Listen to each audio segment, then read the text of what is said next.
Ils auront eu 2 mois pour lire les 14 romans en lice pour le prix Goncourt lycéen 2010.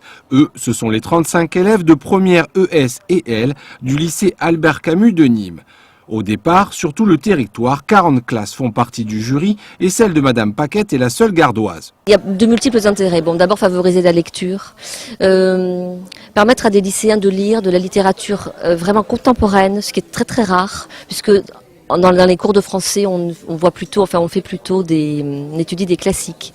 Voilà. Et donner le goût de la lecture par la littérature contemporaine me semble une bonne opportunité. Aujourd'hui, l'heure était au verdict. Les élèves ont critiqué puis voté pour leur roman préféré. Parmi les 3 romans plébiscités, 6 mois 6 jours de Karine Thuil, La carte et le territoire de Michel Houellebecq ou Apocalypse bébé de Virginie Despentes. Des romans qui seront défendus par une représentante de la classe nîmoise vendredi auprès des 12 autres représentants du Sud-Est. C'est des livres modernes tous qui se passent maintenant et puis chacun vraiment est original, a une spécificité. Par exemple, oui, ils sont bouleversants, il y a beaucoup d'émotions et puis voilà, par exemple Houellebecq, il est très original, c'est vraiment des choses j'ai pas vu dans les autres livres. Le style qui est simple, ils sont faciles à lire, rapides.